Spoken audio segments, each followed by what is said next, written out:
By the Western Journal. I'm Joey Chester, Manager of Publishing Operations at the Western Journal, and I'm joined by Josh Manning, Deputy Managing Editor of Assignment at the Western Journal. We have a pretty fun show for you today. I'm really excited for it. We're going to cover, I think, some interesting topics from Hunter Biden, the great first son. The gift that never that never stops giving. It never ends. We just keep getting more and more over time. We're also going to talk about the 14 Republicans who betrayed the party and conservatives all across America. And we're even going to get to Kamala Harris and how no one likes her at the very end. So we're going to start off actually talking about Barron Trump. Now, a photo of Barron Trump has gone viral. And Josh, I think you're the one that found this photo or noticed that. Yeah, it was great. It's been a while since we've had a good Barron Trump viral photo. Now, for those of you who have been with Western Journal for a long time, you'll remember back in 2015 and 16, man, photos of Barron would just go nuts all the time. And we haven't had that happen. Well, we have had another one go just recently. Yeah, so here's the photo. It's on the screen right now. You can see, I think, is that Trump just behind him? No, I think it looks like Dick Morris to me. It does, you're right. But Dick Morris is actually tinier than that person appears to be. Dick's a great guy, but he's short. But anyway, Barron clearly appears to be a giant like in that picture. Yeah, he's. I think doesn't he measure out? I think at like 6'7". It's something crazy. And Trump is tall. Trump's a big guy. Barron, though, he was already surpassing his dad while they were still in the White House. And we used to see pictures of that from time to time, but. And we knew the kid was going to be tall, but holy smokes, we had no idea he was going to be that giant. And he's only 16, too. Yeah, he hasn't stopped yet. And people are just, I know this can seem silly. If you're part of the stick to the issues crowd, you're right there saying, why aren't you talking about how terrible America is doing right now? And, well, we'll get to that. Yeah. But it is also nice to take a break and just look at something that's entertaining to people. And crazily enough, that story, the story about that photo of Barron, it was the top story at Western for 2 days straight. I think people are looking for a little bit of a break from the awfulness that's out there and a chance to actually see something that's just kind of nice. Yeah, and I think it also really shows just how much Trump still controls the narrative. The Trump name. And the base. Like, ultra powerful. Still love Trump, and not just Donald Trump, but the Trump family, and they care about what they're up to. And Barron is, the youngest out of the Trump kids, and people are, I think, really interested and fascinated with him. And something, and I think that's the core of what we're going to talk about here. When the Trump family goes viral, when a photo of them goes viral, it's usually for something good. So, I see where you're going. This picture of Barron Trump has gone viral, and it's just a nice photo. He's standing with a woman. They look so happy. Yeah. He looks just a great kid. Americana, Mother's Day. Yeah. I think it was actually Mother's Day before He's probably last. Even taller now. Yeah. Yeah, so think about that. This is not this past Mother's Day. When we first started putting this together, we thought it was from a month ago.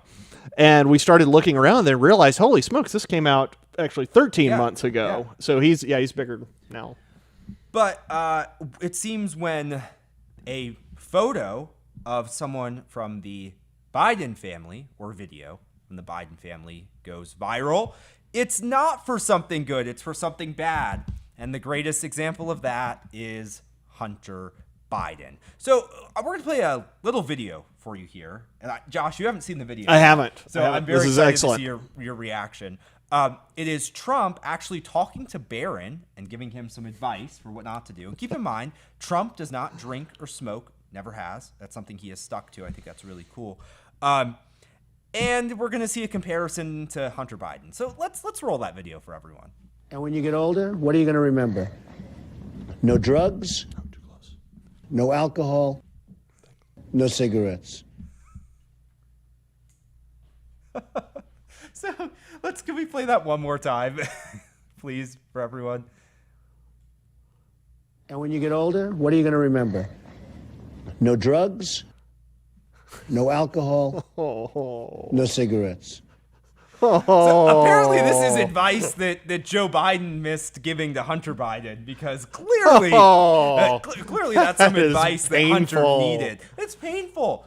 But it shows you, like, that When you get video has older, gone what are you viral going to so many remember? times. It's so wholesome, and it's true. That is we talk so much at Western, just conservatives in general, the importance of strong fathers. And Trump was clearly a strong father and had an influence on Barron that Joe Biden didn't seem to have this influence on Hunter. Yeah, and I mean, it's a hallmark of conservative values that you teach your kids not to behave the way they want to or the way they're naturally bent toward. We teach them to behave properly.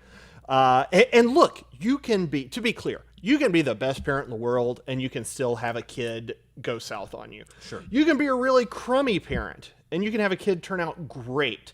However, we do know there's a reasonable correlation between raising your kids wisely and how well they turn out. And so you see Trump doing something very wholesome there. The ideas that he's apparently transferred to his kids have been pretty wholesome. Joey and I were talking before the show.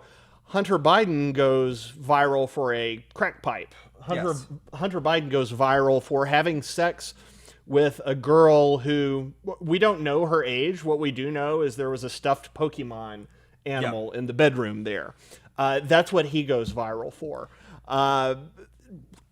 It may tell you something. Yeah, we know Hunter posted amateur videos to a porn website widely known for human trafficking. We don't know the ages of the girls, the women in the videos. We know he specifically searched Google for young girls and other weird stuff. So this odd upset. You don't see this stuff coming out about the Trump kids. Yeah, you don't. What you see with the Trump kids is you see something like this picture of Barron, or you see Ivanka going viral for taking the Secret Service folks who are guarding their home, taking them chocolate chip cookies that she and her kids made together. That's what you see. You see them go. You see Don Jr. going viral for daring to say the unsayable when it comes to the left. That's what happens when the Trump kids go viral. When Hunter Biden goes viral, nothing good ever happens out of it. Yeah, and I think Eric and Laura Trump, I think it's is it St. Jude? I think they donate to the Eric Trump Foundation raised $1.5 million last year, I think, to help kids. Yeah, that's the kind of stuff they do. They help dogs. I think that's the one that the left actually accuses them of stealing from. Yes. I think it had to do with St. Jude, if I remember correctly. And if you go back and actually look at the story, a classmate of mine from my days in Boston posted something about Eric Trump bilking people out of charity money. You go find the actual story. No, he didn't. There's no foundation to it at all. Right. But it goes around there, and of course nobody corrects them. And of course, anytime something like that happens with the Trump family, if there's any question of virtue or integrity, the mainstream media jumps all over it. But we saw what happened when the latest batch of info came off of Hunter Biden's laptop. Nobody in the mainstream media said boo about it. Yeah, no one covered it. There's a lot of really alarming stuff. I mean, everything from, like, Joe Biden might have paid for a prostitute for Hunter Biden. That wasn't covered. Shady business dealings, amateur videos, drugs, alcohol. I mean, every bad thing. And, like, look, I get it. Like, everyone can mess up. Hunter Biden has messed up big time. And I don't think Joe Biden really ever stepped in to try to help, and I think that's an issue. So that's a huge thing here, and we're not flies on the Biden family wall at dinner time, so we don't know everything. We don't know what has gone on. We do have some interesting insight though, because we have texts back and forth between Hunter and Joe, the big guy.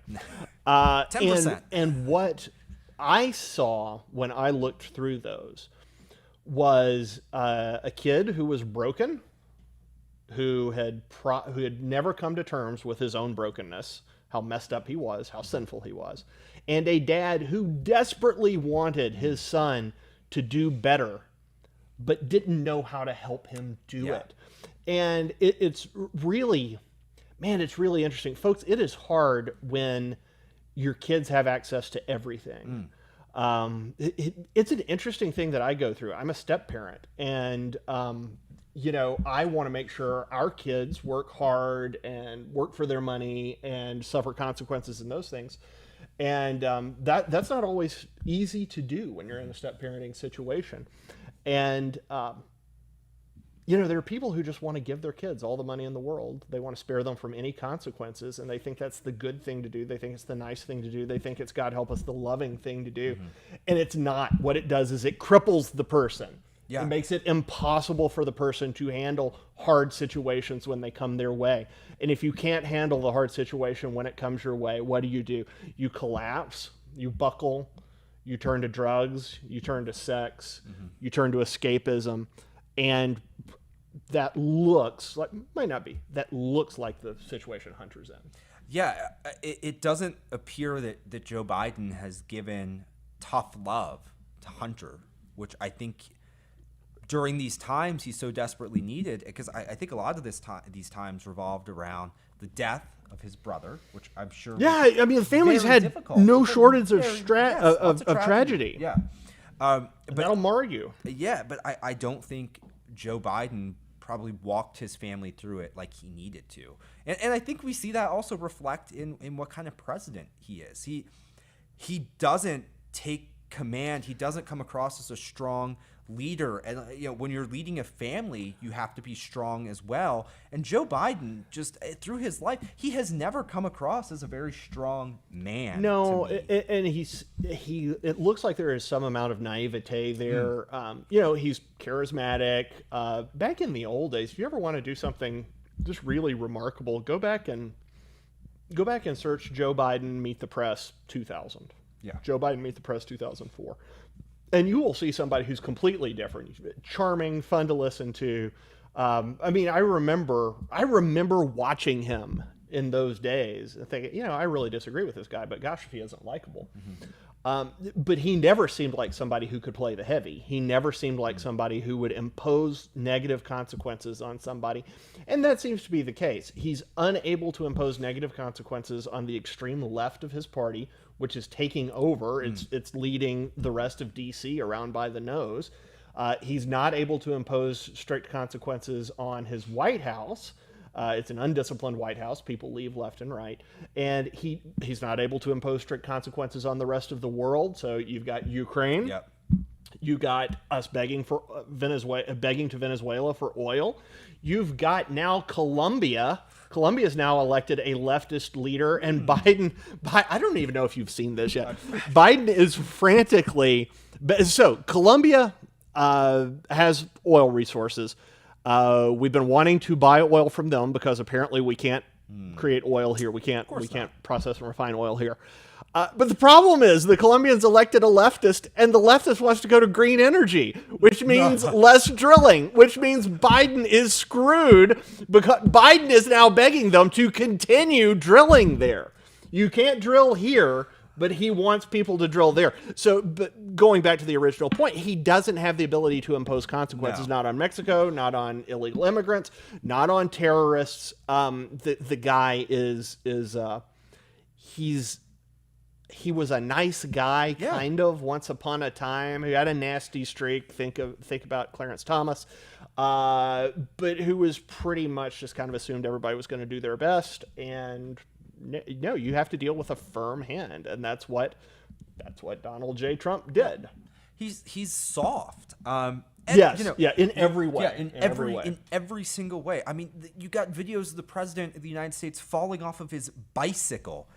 Just imagine all the countries in the world that hate us playing that video on repeat as propaganda. The video of him falling up the stairs on Air Force One. I mean, such a representation of the state that the country's in. I do want to mention quick, like 3 years ago now, I worked pretty closely with Donald Trump Jr. and the family. They are all like some of the nicest people I've ever met. And like something that stood out to me, there we go. It's with Jr. One of their biggest concerns always was their family. With Trump and Kimberly and Kayleigh McEnany and Charlie Kirk, and Junior was always so concerned about how his family was doing, how his kids were doing, calling his kids, making sure everything was okay. I mean, he literally he moved to Florida from New York because that's where his ex-wife is, and he wanted all his kids to be able to be together all the time and live that life. Like, that's his greatest concern. That always came out to me. Treated Secret Service well. I mean, everyone super nice, always extremely nice to me, and I was just this kid basically. He was extremely nice, and same with Kimberly. And you always see him post pictures with his kids. I mean, all the time, out doing stuff together, out fishing, out hiking, out hunting. You see Donald Trump pictures with the grandkids. You wonder how Joe Biden is treating his grandchild. Well, his grandchild from London, Roberts, that's their last name, right? Yes. Roberts, yes. From Hunter Biden. They're actually friends, a remarkably small world. Yes. They're actually friends of mine. Yes. So she has a daughter with Hunter Biden. And Joe Biden has basically disowned them. He did not include a stocking for her at Christmas time last year. That was just, I mean, I'm sorry, keep going. I was insulted on their behalf by that. And then the most recent thing, I believe London feels that she is in danger from I think ex-fiance, and feels that her and her child's life, she cares about her child. And Joe Biden has repeatedly denied them any sort of protection from the Secret Service. But you can bet Hunter Biden is getting Secret Service protection. In fact, the Secret Service is paying to rent out a mansion next door to him in California. So it's just well, I love that London and the grandchild can't get Secret Service protection, but the Secret Service performs amazing service for Hunter Biden, up to and including dealing with illegal gun situations, dragging him out of hotels when did they think he had, I can't remember. I don't know if they thought he had overdosed or what. Something. I think he was in there potentially with a hooker or something, and he didn't want to come out. The Secret Service kept telling him to come out. They finally told him, "Look, we are coming in. We are outside the door. Come out now. Do us a favor. Come out now." And you read the texts, and those were text messages, and you read those, and it's like texts I would have with like my son when he was 12. Right. To be clear, my son did not have any hookers when he was 12 that we know of.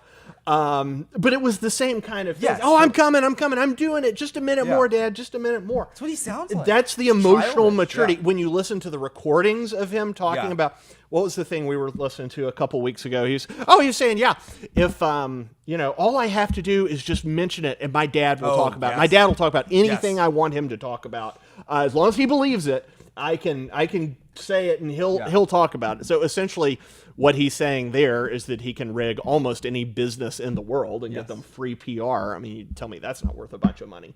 It's like something a 12-year-old kid says. And there's a massive case of arrested development. So this, interestingly enough, the Hunter Biden gun situation actually ties in pretty well with the recent gun legislation that Republicans and Democrats have come to an agreement on. When you buy a gun, you have to fill out this form. And one of the questions on it is whether or not you are addicted or taking any sort of illegal substances. And Hunter Biden, and this is during a time period when he is known to have been doing crack and who knows what other drugs, he lied and said, no, I don't do anything like that. So it just proves to you that these background checks, these forms, these are not foolproof measures to stop someone from owning a gun. And like, really, in Democrats' world, and actually, I don't think I'd want Hunter Biden owning a gun either when he's all cracked up. I mean, on a cocaine vendor. Who knows what he's going to do? In fact, I think we have a picture of him. It's kind of, but it's the naked butt picture. That's responsible gun ownership. Look away, people. Yes. The only time I'll ever tell viewers to look away. Look away. It just proves that this type of, people are still going to own guns. Hunter Biden's a Democrat. He's a son of a president. And he's, I guess then vice president. And he still purchased a gun, was able to get past this. And this must have happened in Delaware, too, where Hunter lives. So I just think that's interesting. And it ties right into, or are you going to say something? No, just trying to take this back to we don't want to unfairly sit there and just bash this guy who is clearly broken. I mean, Hunter Biden is clearly broken. Yeah, yeah. And we don't generally do that. There are lots of broken people out there, and we don't just drag them onto the show and bash them. That's not the point of this. The point of this is that he's compromised. There is no telling how much dirt, how many different people and or governments have on the president's son. Yeah. And if that doesn't bother you, I don't know why you're watching this show. That should alarm every American out there. Remember, when Trump was in office, the whole idea was that, his family's business dealings compromised them. Russia could be involved. He cut deals in Scotland to get, apparently we were worried about the Scots, cut deals in Scotland to get a sweetheart golf and hotel thing put together. I can't remember the details of it, but anyway, it's one thing if it's just a random person who's broken, and we don't do this just to pile on Hunter. I mean, he's not just because he's a cheap and convenient punching bag. The point is that the establishment media has no interest in covering this, and if they did 1/10 of the due diligence that they should as the Fourth Estate, as the guardians of democracy that they bill themselves as, they would be talking about this and asking very hard questions and actually trying to uncover places where he might have been compromised. The places where Hunter is compromised, those are not the ones to worry about. It's places where we don't know that he might have been compromised. We don't know how much else is out there. We don't know. Did he kill a hooker? Who knows? Yeah. I mean, there's a million things he could have done. So that is bothersome, worrisome, and the establishment media, honestly, folks, this is more an attack as far as I'm concerned on the establishment media, because they let someone whose family was this messed up and this potentially compromised, they let that person become president of the United States. And they did it because they couldn't stand the guy who raised as far as we can tell, traditional, wholesome, hardworking American family. They hated that guy. The orange man was bad, so they replaced him with a guy whose son he's a walking Greek tragedy. Yeah. Shame on them. They put their politics ahead of the interests of the republic. The Biden family, I think, is a national security risk, and it's our job to hold them accountable. And I think the other thing, bringing it back to Hunter specifically, we know that the suppression of the Hunter Biden laptop in the lead up to the 2020 election had an impact on the election outcome. Yeah. And that then becomes election interference.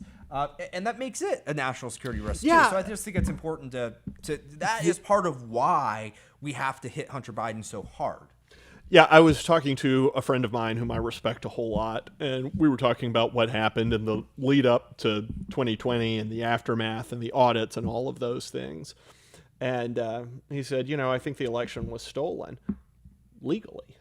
And I think that's essentially what it was. There were a number of people who were responsible for it. The establishment media is probably the biggest culprit because they covered up, and big tech, they covered up the laptop story. We later found, if voters had known about, if Democrat voters had known about the laptop scandal, 13%, no, was it one in, I think it was 13%. Significant. Yeah. It was enough to, I think, would have flipped. Yeah, would have flipped. And either wouldn't have voted Biden or would have voted Trump. That was enough to change it. So, yeah, you have that going. And then you had ballot curing drop boxes and not curing, harvesting drop boxes and all of those things. And these were all legal ways that they got around rules and got around essentially the idea of a free and fair election. And they did it all because Hillary Clinton, the smartest woman who has ever lived, was supposed to be president in 2016. They gave Donald Trump an enormous amount of free media coverage. They helped elect him, hilariously. Yep. They helped elect him. And then he had the nerves to say, not that the emperor doesn't have clothes, he had the nerve to say the media doesn't have clothes. And he had the nerve to say the American left is dangerous and is actually not even American. It's anti-American. And for that, he had to die. Yeah. And if that meant Joseph Robinette Biden and Hunter being put in the White House, so be it. That's what the media did. Speaking of anti-American, there are 14 Republican senators that I am now calling anti-American as well. You can see them up on the screen there. John Cornyn, not surprisingly, Mitch McConnell, Mitch. Cocaine Mitch, Turtle Mitch, as I also call him, Lisa Murkowski, Todd Young, Joni Ernst, Bill Cassidy, Susan Collins, Roy Blunt, Tom Tillis, Richard Burr, Rob Portman, Lindsey Graham, not surprising, Mitt Romney, and Shelby Moore. Is it Capito? I don't know how you say her last name. Capito? That's what I would say. So those are our 14 Republicans who betrayed the Second Amendment, betrayed their base, all during an election year when, like, we're on the cusp of retaking the House and the Senate, and you kind of need the GOP base to win in the fall. And like I said, a lot of these folks are from solid red states. They have no reason to cross party lines to vote with Democrats. I was thinking about this. I see a lot of people make this point. What were you going to say? No, go. When do you ever see a Democrat from a deep blue state cross party lines to vote with Republicans on, I don't know, free speech bill or an abortion bill? You never see that. They never betray their constituents to vote with Republicans, but Republicans who are totally spineless from deep red states have no issue with betraying their base and siding with the left. Well, yes, and gosh, how many times have we conservatives warned about this? Yeah. We have warned about it for forever and ever and ever. I mean, gosh, go back 22 years. George W. Bush said he was going to campaign on a new tone. It was going to be kinder and gentler conservatism. He let Ted Kennedy write the education bill. And how did they thank him? They literally put his head on a spike in, I think that was Game of Thrones, if I remember correctly. And the National Poet Laureate fantasized about assassinating George W. Bush. They likened him to Hitler. They said that he didn't care about black people and was perfectly fine with them dying in Katrina. That's how they treated him. You cannot play nice with these people. No. They don't compromise. The point of the American left has figured out they don't have to compromise. All they have to do is get you to compromise. Get conservatives to compromise. And eventually, look, if the left is here and conservatives are here, and the left doesn't compromise and they can get conservatives to compromise, conservatives move here. And if they don't compromise and they get conservatives to compromise, they move here. And if they don't compromise, get conservatives to compromise, they move here. And eventually they're here. And you can't tell the difference. And that's a lot what this red flag garbage looks like. Yeah, and this has been happening for years. I mean, it's part of why the state of culture is the way that it is in America. And we have so many laws that we do. It's just because we've decided, it's going to be gridlock if we don't side with the Democrats. So we will give them this, we'll compromise. And then maybe they'll come to our side and they'll compromise with us. They don't do that. And the red flag laws are really bad. I mean, we're talking a situation where, Josh, I don't like what you posted on Facebook. I think you're a right-wing extremist. So I'm going to call the Maricopa County Sheriff's Department. And I'm going to say, this Josh Manning, he's an unhinged nut job. And I heard he owns a lot of guns. You better do something about that. And then without any sort of due process, they show up at your house and they take your guns away. And in this bill, if you can't afford a lawyer, you're not entitled to one either. So you just lose your guns, and that's so there's no due process. None. And it falls under the essentially the administrative state, what we would have called the swamp or the deep state. Since it falls under that, there's no recourse at all. Because what happens is a law is passed, but then the administrative authorities, the bureaucrats, enforce it. And you have no recourse to deal with them. There's no way to appeal bureaucratic decisions, no effective way to appeal them. And then they have the ultimate weapon to use against you when you do appeal, and that's red tape. So they run amok. Victor Davis Hanson has been just slamming the administrative state for a few years now because they're like that. I mean, they can show up. He had a friend who he had some standing water on his land. Someone in the Bureau of Land Management, I think, or maybe the EPA, had a beef with the guy. Went out. It was just full of standing water, the size of this table maybe. The bureaucrat went out, looked at it, declared it an inland waterway. Oh, classic. And said things such that the guy couldn't till his land. Oh, it's unbelievable. And there's nothing you can do about that. There's nothing you can do about it. We ran the story on it. The Fed showed up at the Amish farmer's house over food processing. He was processing his own meat. They didn't like the way he was doing it. And they fined him like $400,000 or something. Which is utter insanity. This is not America, but that is what you get when the largest employer in the country are governments. Yeah. It is what you get when the federal government has grown to this Leviathan size. The only way to get out, there are only two ways to deal with this. One is to start over, which seems fairly unlikely. And the other two is to elect somebody who will absolutely slash and burn in D.C. I mean, destroy entire departments, destroy the Department of Education, destroy the EPA, possibly the DOE. I mean, there are a lot of administrative bureaucrats whose heads just need to roll. And then go out, fire them all, and then let them go out and see what it's like for the rest of us trying to get a job and trying to provide for a family.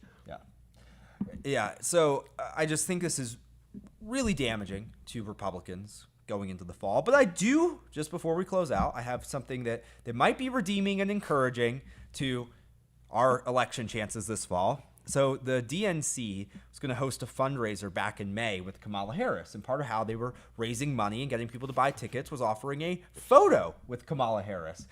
Lucky you, for $15,000, you could have gotten a picture with Kamala Harris. Well, the DNC couldn't sell enough tickets, so what did they do? Well, they canceled the event and they rescheduled it, and they came out with a huge discount on a photo with Kamala Harris. Now it's only $5,000 for a photo with Kamala Harris. And I was trying to figure out earlier what price that you would have to pay me to get a picture with Kamala Harris. I think it's over the $5,000 mark. What price people would have to pay you to get you to take a picture with her? Yes. Yeah. I don't know what my price would be. So she is a third as valuable as they thought she was. Yes.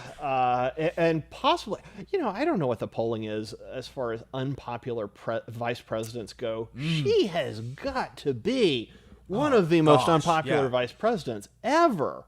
Yeah, I mean, in the primary. But she's got to be less popular than Richard Nixon when he was Ike's VP. Oh, for sure. We should do a story about that. Kamala is less popular than Richard Nixon. She's got to be. Who, for the record, I like. Yeah, I do too. She did horrible in the primaries in 2020. I think less than 1%. She couldn't win her home state of California, and Joe Biden picked her solely as a diversity hire, which we all know that's stupid to hire people based on diversity. And so it's blown up in his face. Yes. He hired an incapable. He made a stupid diversity hire, and it's weighed him down ever since. Yes. Welcome to the way the rest of the world feels when you impose affirmative action restrictions on them. Yes. Imagine having to hire a team full of Kamala Harrises. She's let the invasion at the border rage, but she's been to Europe, thank goodness. And it's just the country's in a state of disaster. Her, I think, approval rating is just got to be terrible. Biden's approval rating is terrible.